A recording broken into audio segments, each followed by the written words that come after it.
Starting off this one just a little bit different. I'm going to be working on my PS4.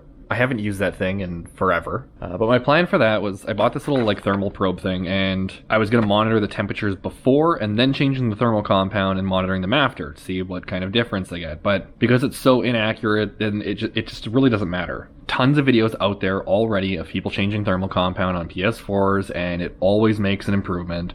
I don't have the testing equipment to be as precise as I want, so I'm just going to completely scrap that. I'll just use this for some other project or something. And then I was also going to put an SSD in it to compare the loading times. But again, I found some videos out there that are really good at describing all of it. They tested tons of different games, and the only one that I have is Uncharted Nathan Drake collections. That's 1, 2, and 3. That's it. I don't have any other PS4 games. So what I'm going to be doing is painting it.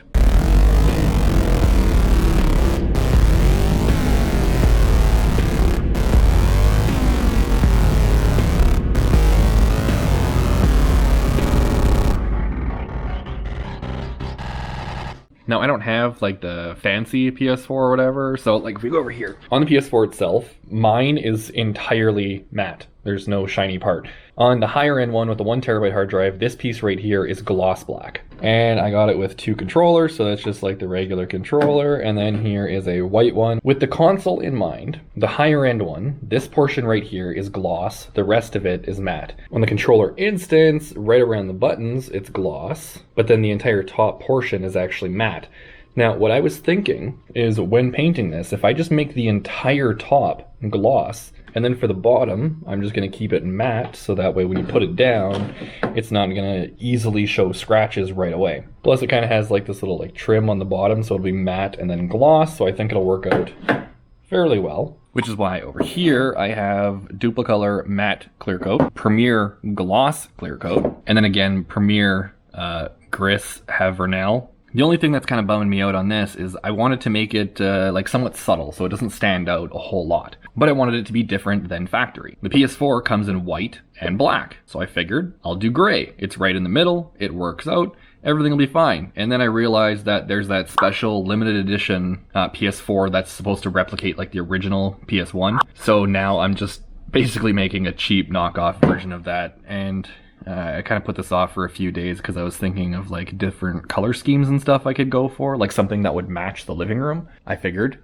blue would be kind of cool, like a super dark metallic blue or something. Thinking like gold accents and stuff, that would be really cool. Again, turns out that there is a limited edition PS4 Pro that comes with that exact color scheme. So I was thinking maybe just like metallic black or something, but then it's really no different than it is now, so I don't know. But for right now, we're doing some Gris Havernel. So again, with the ambition to actually speed everything up, I'm not going to show you the entire disassembly process and everything, because again, there are many, many great videos out there on how to do this. They illustrate everything very accurately. So I'm just going to come back as soon as I have the entire PS4 taken apart, and I'll show you how to prep all of the plastic pieces, anything you might want to keep in mind, and we'll just take over all of this from there. I have a plastic lid from a container. I put the pieces on top of it. I'm going to spray it with the adhesion promoter, which I've mentioned in other videos, but if you haven't seen or don't know what it is, it's essentially like a chemical that acts like a primer because it's going to open the pores of the plastic to allow the paint to adhere into the plastic. Exactly like how a primer works on metal. Like a self-etching primer has an acid in it that does the exact same thing. Adhesion promoter is basically that, but for plastic. I'll just kind of keep this camera going, and then when I edit all of this, I'll just kind of show each step as I'm going. But because it's 1 in the morning and I'm going to be standing outside doing this, I'm not going to be narrating the entire thing and literally looking like an absolute crazy person to my neighbors.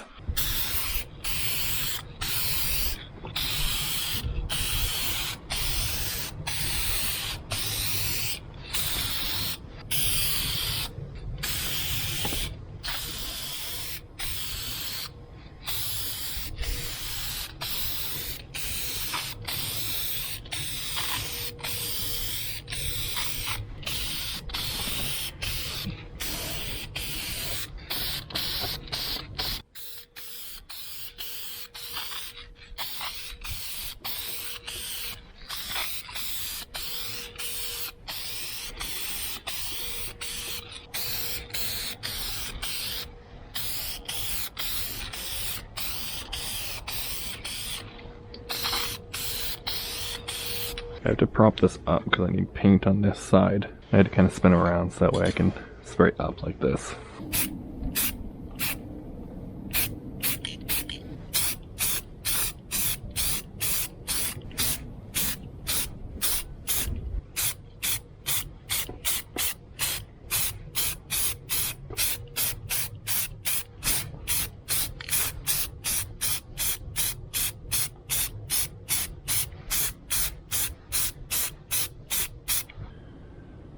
Alright, I didn't really think about how I'm gonna get those off to let them dry.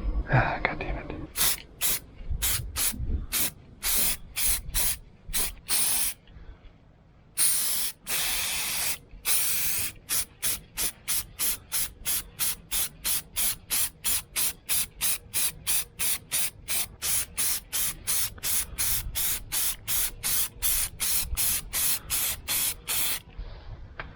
Alright.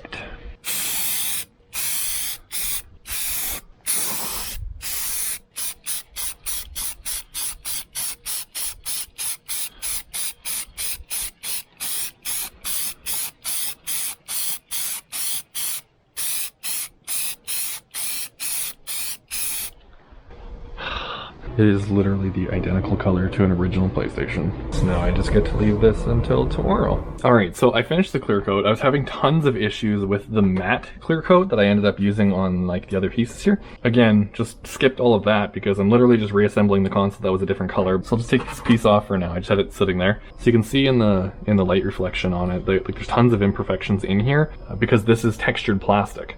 But like if you look at the controller, it's like a mirror finish on the gloss gray parts, and then on the back it's the matte gray, so that way we have like a nice transition between the matte and the gloss, and it even kind of gave it like a different color difference because the matte technically blocks light and gloss is clear, so you can see right through it. So the gloss is making it a brighter gray and the matte is making it a darker gray, but it's actually the same paint on both pieces. It's just the finish that makes the color look different. So both controllers are done. I don't have to touch these. Like the whole purpose of this is just because I'm selling this. Like I don't really like use this ever, and I just wanted to make it kind of look neat, you know, help with the sale, try and make it more desirable. You can see on the back that I just reused the original label, so that way if someone ever wants to get spare parts for these or something like that, they have the actual model number of the controller itself, because there are different controllers for PS4. On the console itself, I reused the factory sticker, so that way it has the same model number and serial number and everything in case you needed that. And I added these little rubber feet because when I got mine, it was missing the rubber feet here because this was like a used one from EB Games. But what I was talking about with the clear coat, it's gonna be kind of hard to pick up unless it's in like the reflection, but there's like these little dots right here, and that's actually the clear coat was coming out in like chunks, like even down here too, you can see a bigger one, but it only happened on the bottom, so I'm not really concerned. Now it has new rubber feet, doesn't slide around or anything. The entire thing is matte gray. I left the middle section here black. I was gonna paint it gray, but then I decided to keep it black, and it also kind of matches the controller because the console still has black accents, black buttons and everything, so it still kind of blends in. Now this clear coat here from Duplicolor, this is the one that I was using for the matte finish, so custom matte finish. And this is the one that was spraying those white chunks out. You can actually even see like one of the white chunks hit the can right there. But basically, what I had to do was I just took a bowl of boiling water, I sat the can in it until it was nice and warm, I shook it up, and then I put it back in there, let it warm up, and I kept shaking it, and I did that 3 times just to make sure everything was fully mixed up in this can. Because when you're buying stuff from the store, you don't know how long it's been sitting on the shelf. All of the material was down at the bottom where the pickup straw is, because it comes all the way down. So it was picking up like solid material matter that wasn't dissolved into the solvent that's in the can. But even on the back of the can, like direction number 3, shake can vigorously for 1 full minute after the mixing ball starts moving freely. And I did. I shook it for way longer than a minute and it still didn't work, because those instructions would be if this was a brand new can right from the manufacturer. But because it's been sitting on the retailer's shelf for so long, all the material has separated out into its different elements. So that's one thing to take into consideration, is you have to shake these a lot on your first use just to make sure that everything is fully mixed up before using it. And that right there is an example of just trying to rush things. Now, I'm going to be doing this in the kitchen because I'm still doing renovations and everything. Like, I'm fixing this whole wall right here, so the outlet and everything on the wall doesn't work, so I just have like this extension cord running for like the coffee machine because I need that to survive. So sanding this in the kitchen really isn't going to be a huge deal because I have to fix everything anyway, so I'm going to be making a mess regardless. Now, because this is already relatively flat, I'm going to start with 1,000 grit just to kind of see where I can get, but on any problem areas, I'm going to be using 800 to kind of knock that down a little bit quicker to make sure it's completely flat, because when you're using different grits of sandpaper, they're obviously more aggressive the further down the number goes, because there's bigger chunks of sanding material per square inch of the sanding material. But one of the things that you have to take into consideration for sandpaper is that if you're using a sanding block or something, it's not a huge deal, but if you're doing it by hand, and let's say I'm using 1000 grit as opposed to the 800, the 1000 grit is going to form around imperfections more and make kind of like a warp in the paint, versus 800, which is going to cut completely through that warp. So it's going to remove imperfections faster, but it's also going to remove the base material faster. So I'm going to start with 1000 and see what stands out, and then I'm going to use 800 over the imperfections that the 1000 wasn't removing right away. Then I'm going to go back to 1000 to do the final texture all the way across it, and then up to 2000 to smooth out the scratches from 1000. So that way we're at a 2000 grit finish, and then I'm going to be using a rotary polisher with some buffing compound. And the buffing compound here is Pro Bright PBC 3001-4. So this is just the first stage, and I'm not going to be going to stage 2 or 3 because this is a very small piece for a console. It's not like a giant panel on a car where you're going to see swirl marks, so this will do just fine. Now this stuff is like really expensive. Like in Canada, this is about $100 a bottle. So for a project this small, I would suggest just getting like Turtle Wax paste polish, like the buffing compound and polishing compound. One's red and one's white, and I would just use both of those with like an attachment like this or something for a drill, because it's a lot easier to handle. You could hold the drill in one hand and you could hold the piece in the other hand and just try and get it done with that. But if you have like the more industrial car grade stuff, it's going to make it go a lot faster. So for me, I'll be using this, but if you're on a budget or anything, or if you just want to do this very conservatively, then you could use a drill with like a headlight polisher, and then just some paste compounds like the Turtle Wax stuff, because those are relatively cheap. You can pick them up for about 10 bucks a container, and a headlight polishing kit is about 20 bucks. So if you already have a drill, then that's about $40 for the stuff to actually do that, and then these things here, 10 bucks each. So that's $60 Canadian for all of the materials that you would need to completely finish this, so it's really good. Like, it looks super professional. And then with all of the painting supplies, it's about $10 for the adhesion promoter. The paint, really cheap. I think they're about 8 bucks a can. And same with the clear coat, 8 bucks a can, but then that matte stuff was $20 a can. Finishing supplies, $60. That's for all of the supplies to do the entire project, which says a lot considering that in Canada, to buy just the replacement housings for the controllers themselves, they work out to about 60 bucks each. So if I wanted to change just the color of the controller housing, like the shell, for both controllers, I'm looking at about 120 bucks after shipping and everything. And then I still have a completely stock console at the end of the day. And the hard drive covers that you can buy from Sony in Canada, we only have white, gloss black, and gold, which means that the rest of the console is still going to be black with only the accent piece on there, and those are $80. So that's $200 to change the color of the controllers to something different, and to change the hard drive cover piece, versus doing this whole custom console for not even 120. I'm gonna start with this 1000 grit. Little piece of a paint stir stick that I just broke off will go in here. Now you could buy an actual like sanding block or whatever, but this will work just fine. Now I'm going to keep everything wet with like a slow drizzle of water, so that way it doesn't gum up the sandpaper, and I'm just going to lightly go over this in a cross hatch pattern. So I'm going to be starting with 45-degree angles on one direction, and I'm going to go back over in 45-degree angles on the other direction. So that way, no matter what, I'm always doing an even sanding across the entire surface. I'm not going to focus in one area and dip that down, because when I polish it,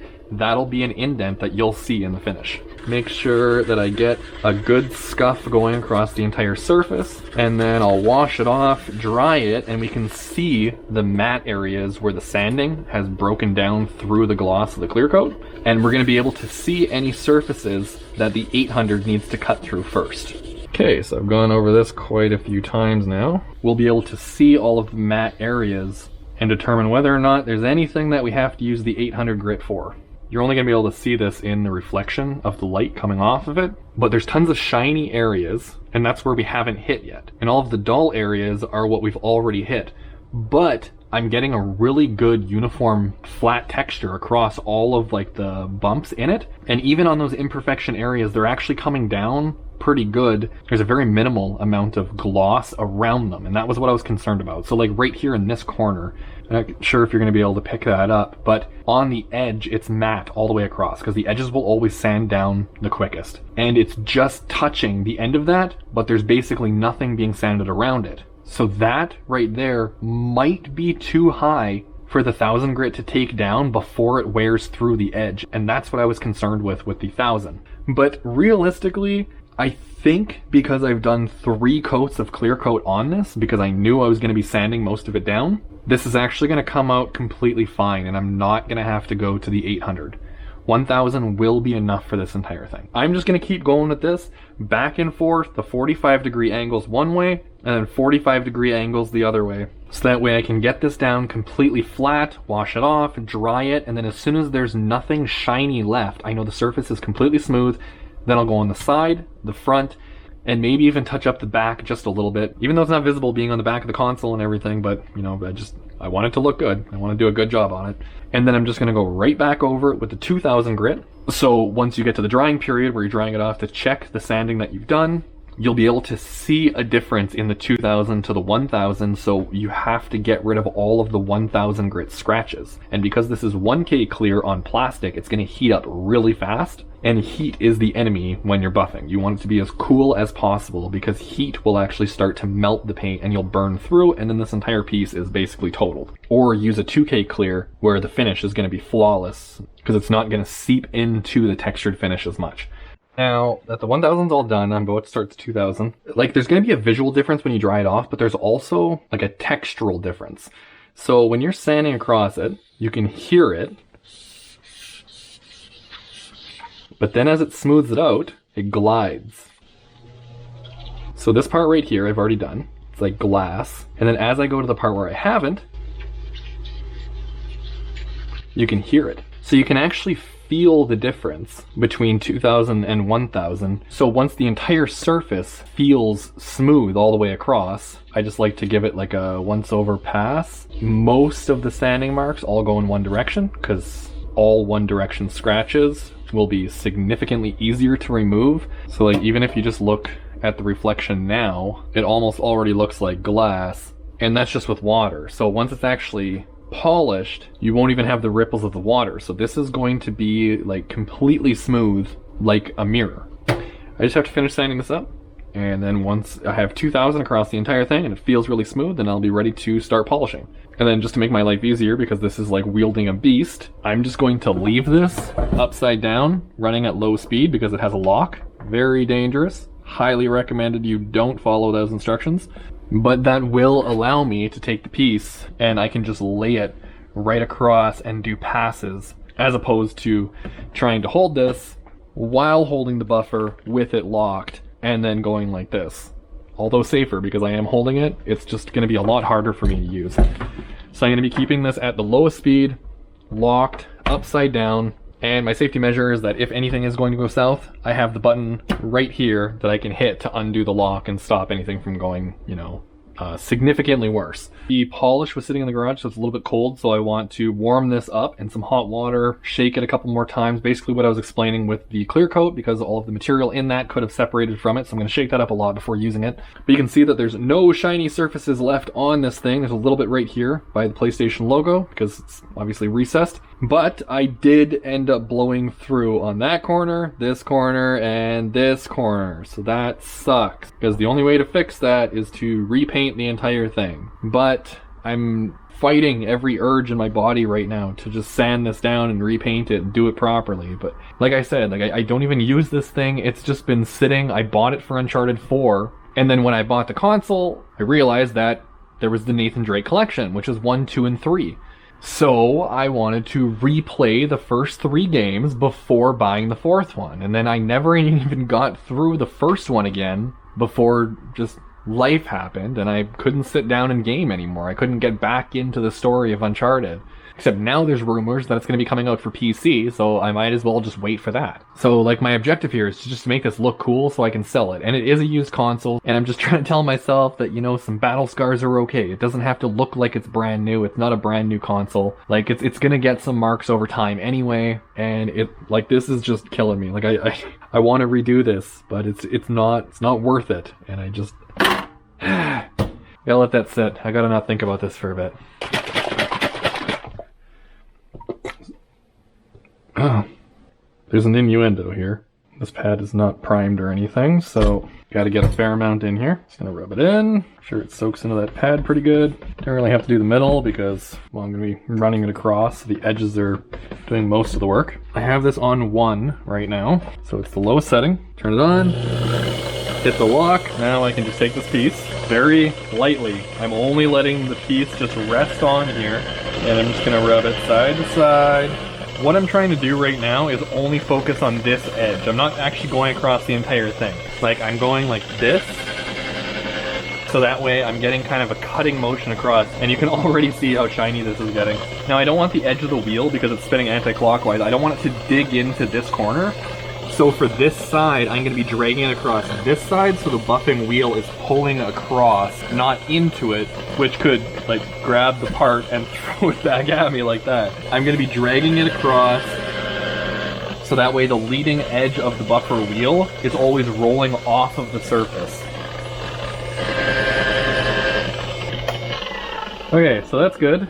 Because it did burn through on that corner, it went significantly worse once I actually polished it, and I actually could have wet sanded it a little bit more, but because I had already burnt through, I didn't want to push it. So there are some tiny imperfections, like right here around where it says Sony. You can kind of see like the little indents or whatever, so maybe like a 4th, even 5th coat of clear coat on this would have helped with that a lot, because it would have been significantly more material to burn through before any kind of like damage or anything. Like, you can already see me and you, and I haven't even wiped this down yet, and that was just the first pass. I'm still going to be doing a second pass with the buffer, just very lightly, again, just going over it, just to make sure this is an absolute mirror finish, and it already feels like glass. Like, it is so smooth. So just take a microfiber real quick, just rub all the polish off. You can already see that this is looking like glass. But I still want to do one more pass with the buffer, just to make sure it is as perfect as it can be. But even from a distance, you can't really see the imperfections around where it says Sony. So for this just being a console that's going to be sitting in someone's cabinet, none of these tiny little imperfections matter at all. Like, you got to remember that consoles are also owned by kids that draw all over them with marker, drop them, transport them to their friend's house. They do get their marks over time. But if we just slap this on real quick, just kind of lock it in place, you can already see that this looks like 1,000 times better than it did. Like, even with burning through on the corners, which absolutely sucks, at the same time, like, gloss surfaces are always going to show imperfections more than a matte surface. And given the age of the PS4, considering this is the original one, having those, like, 3 little marks on it, it's not going to be the end of the world. Like, it's kind of expected at this point, especially if this were to be painted brand new. And now, at this point in time, this is technically in really good condition from how it normally should look. I am more than content with how this came out. And even the color, I wasn't really sold on it, just because I basically just made a cheap replica of like the limited edition one that looks like the original PlayStation, but without the PlayStation color center buttons. So I'll do a second pass on this, I'll put it all back together, and we'll take like a second kind of glam shot look at it over by the TV for like a living room setting or something, instead of like in the kitchen that I'm doing renovations. So there we go. It's all done, all polished up. That light is probably too bright, but I mean, you get the idea. It's shiny. Like, for $116 Canadian, you can pretty much do this to any game console that you want, as long as you have like the know-how to take the whole thing apart, or even if you don't, there's guides everywhere. Then you can just paint stuff whatever color you want. You're never actually limited to the versions that are out there. And you can make this look, well, in this sense, not as much, but you can make it look like nothing that currently exists. So if I were to do any other color, that is crazier than anything else out there. Plus, with consoles that are starting to age, you should be taking them apart and changing the thermal compound anyway, because it does degrade over time, and then you're losing performance, the fan run hotter. Like, these are essentially just little D computers. So they still need the same maintenance that a computer has. I think it came out looking fantastic because I just wanted this thing to look really cool so that way I could sell it. It's more desirable now. I don't know. I'm over PlayStation, so I'm just selling this. You can apply this concept to basically any game console that's out there. It doesn't necessarily have to be for PlayStation, and you can get super cool custom results. But eventually I will get back into retro consoles. Not to say that this is retro, but it's definitely old. And I have a bunch of original Xboxes, Game Boys, another PSP, my PS Vita. Like, there's still lots of other gaming stuff that's going to be coming up. So I don't know, if you found something useful in this video, like how to paint your console, and you're going to take on the project yourself to make something really cool, like the video, post some pictures in the Discord. That's always cool. I have a gaming section, so you can post whatever you want about game consoles or PC gaming or anything in there. Subscribe to the channel if you haven't already, because there's going to be more gaming stuff coming in the future. You can join the members program, help me pay for supplies and stuff to do all of these projects. And it just means that I can put more money into these videos. Or, don't do any of it. I'm not telling you what to do.